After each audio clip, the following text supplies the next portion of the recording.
Le peuple chinois a accumulé une riche expérience dans l'agriculture au fil des millénaires, et de nombreux adages y font référence.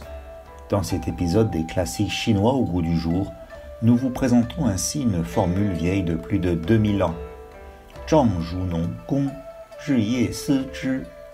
On peut la traduire ainsi: la politique est comme le travail agricole, on y pense jour et nuit. Elle est tirée du Zuo Zhuan, ou commentaire de Zuo, un texte datant de la période des printemps et automnes. La politique se pense ainsi comme les travaux des champs.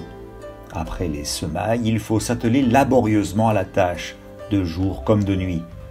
C'est au prix d'efforts incessants que les agriculteurs pourront obtenir une bonne récolte. Il en est ainsi pour la gouvernance. Ce n'est qu'en se focalisant sur le peuple et en faisant tout pour lui que l'on peut lui apporter la prospérité. La sagesse des anciens donne matière à réflexion.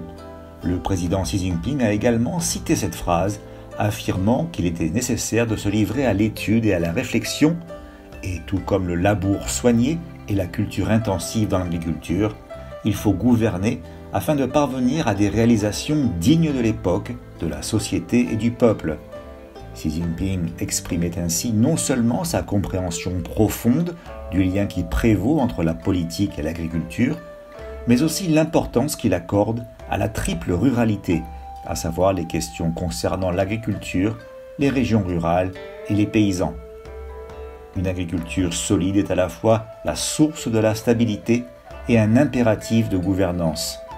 Alors que la Chine marche de plein pied vers la modernisation, l'agriculture ne peut pas être à la traîne, les zones rurales ne peuvent être laissées pour compte et aucun agriculteur ne doit manquer à l'appel.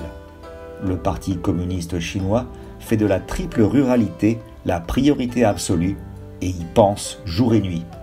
En faisant avancer de manière coordonnée la réduction de la pauvreté et la revitalisation rurale, il prend aussi en compte le sens de l'honneur, le bonheur et la satisfaction de centaines de millions de paysans.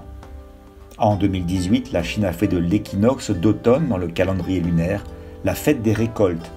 Il s'agit de la première du genre consacrée aux agriculteurs chinois au niveau national. Elle porte aussi témoignage de ce que véhicule cet adage.